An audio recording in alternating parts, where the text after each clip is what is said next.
I'm 103 years old, and I'm about to tell you something that nobody, not your parents, not your therapist, not your self-help books, will ever tell you.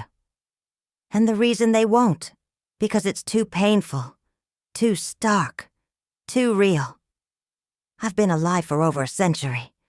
I've buried 3 husbands, 2 children, most of my friends, and every single person I knew before I turned 40. I've watched the world transform 4 times over, and in all that time, I've learned one truth that haunts me every single day.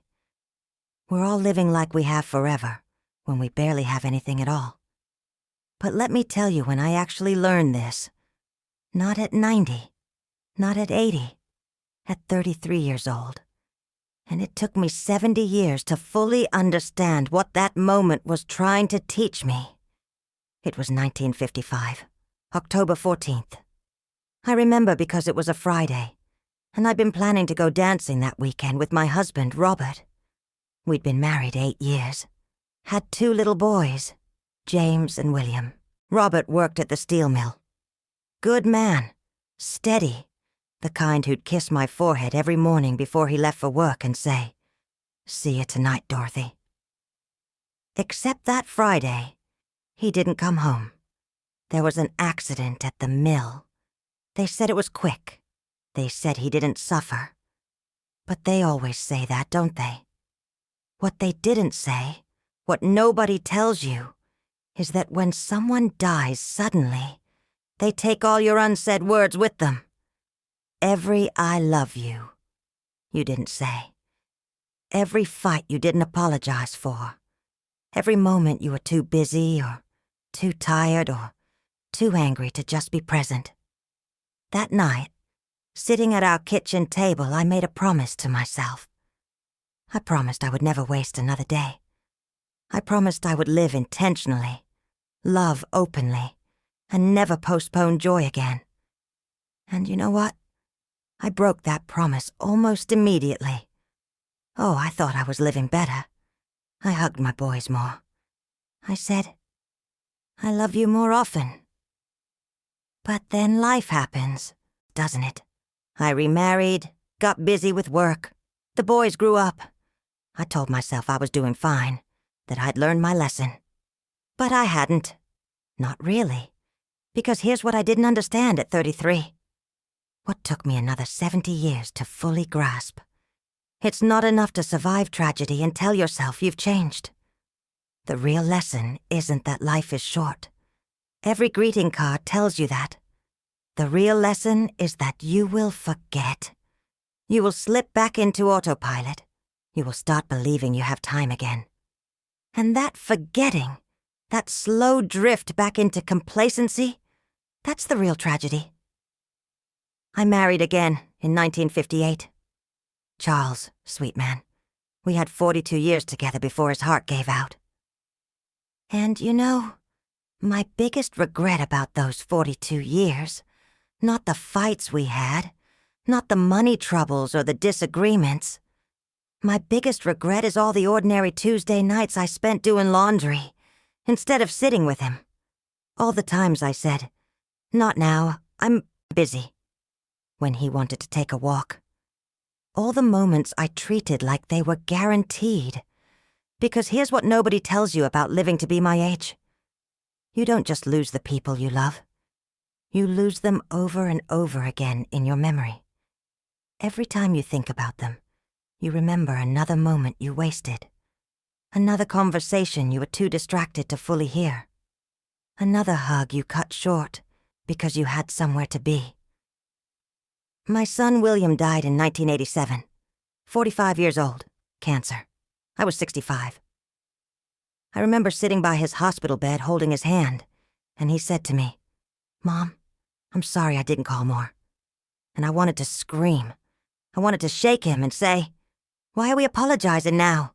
Why didn't we call each other every day when we could?" But I didn't say that. I just held his hand and lied. I said we had enough time. We didn't. My third husband, Frank, died 2 years ago, 98 years old, We'd been together 21 years.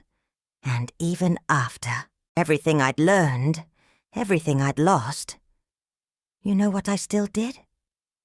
I still sometimes scrolled through my phone while he was talking.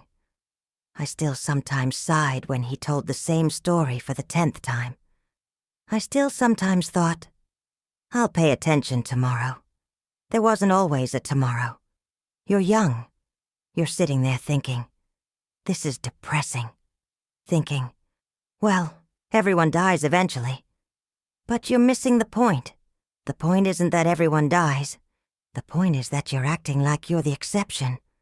Like somehow your life will be different. Like you'll have time later to live the way you want to live. I'm 103 years old, and I can tell you with absolute certainty later never comes.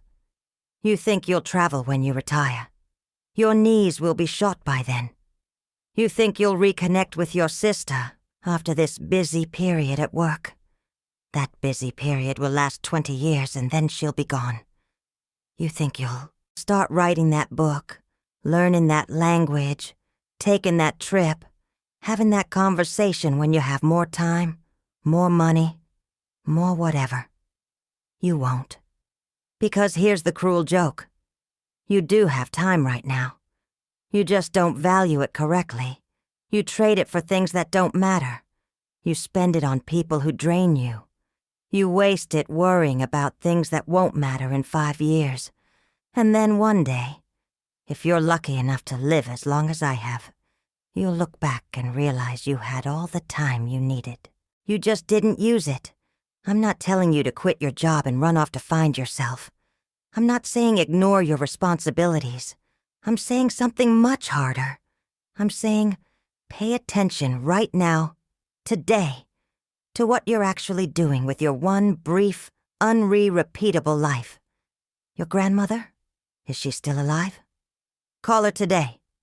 Not tomorrow. Today. Because I'm a grandmother and I can tell you exactly what she's doing right now. She's sitting somewhere, maybe looking at old photos, maybe just staring out a window, and she's thinking about all the people who don't call anymore, all the grandchildren who are too busy.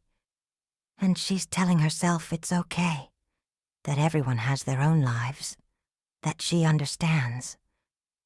But it breaks her heart a little more each day. Your parents, if you're lucky enough to still have them, they're not going to be here forever. And when they're gone, you're not going to care about that argument you had 5 years ago. You're not going to care that they were difficult sometimes, or that they didn't understand you. You're going to care about all the phone calls you didn't make, all the visits you postponed, all the times you could have just sat with them and didn't. I know this because I am that parent now. I had 2 sons. William died 38 years ago. James is 76 now. He visits every Sunday, rain or shine, every single Sunday. And you know what? It's not enough. Not because he's not a good son. He's a wonderful son. But because no amount of time is enough when you truly love someone. Every Sunday when he leaves, I watch him walk to his car and I think, will I see him again? At my age, every goodbye might be the last one. And that's not morbid. That's just mathematics. But here's what you need to understand. It's not different for you just because you're young. Every goodbye might be the last one for you, too. You just don't believe it yet. I have a great-great-granddaughter. Her name is Sophie. She's 16. Last month she came to visit me and she spent the whole time looking at her phone. And I didn't say anything because, what's the point? She thinks she has forever. She thinks her friends' texts are urgent. She thinks this moment sitting with her ancient great-grandmother will always be available. It won't be. And someday, probably when she's much older, she'll remember that visit. And she'll remember that she spent it looking at her phone. And it will hurt her in ways she can't imagine yet. That's what I want to save you from. That pain. That regret. Not the regret of big mistakes. those you can make peace with. But the regret of simple absence, of being physically present, but mentally somewhere else, of treating the people you love like they'll always be there. They won't always be there. I'm not going to be here much longer. I can feel it. Not in a scary way, just in a knowing way. My body's tired. It's been working for over a century, and it's ready to stop. And honestly, I'm okay with that. I've had a long life. Much longer than I deserved or expected. But I'm not okay with the thought that you might waste yours the way I wasted so much of mine.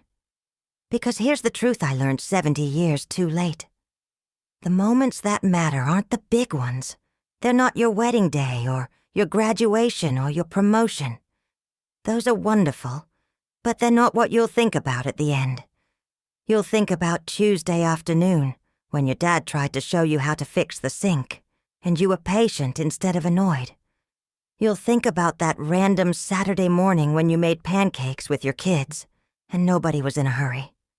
You'll think about the walk you took with your husband when you actually listened instead of planning what to say next. Those moments, the ordinary, unglamorous, utterly unremarkable moments when you were just there, fully there. Those are the ones that matter, and they're available to you right now, today, this moment. But you have to choose them. You have to fight for them. Because everything in our world is designed to pull you away from them. Your phone, your work, your ambitions, your fears, your endless to-do list. If I could go back to 33-year-old Dorothy standing in that kitchen the night Robert died, here's what I would tell her. The promise you're making right now to never waste another day, you're gonna break it. You're gonna break it over and over again, because you're human, and humans forget. But here's your real job. Remember and return. Remember and return. Every time you forget, every time you drift back into distraction and busyness and taking people for granted, notice it and return. Return to presence. Return to attention. Return to love. Not perfectly, but persistently. I'm 103 years old. I've been alive for 37,595 days, and I can count on 2 hands the number of days I was fully, completely, utterly present. That's my real regret.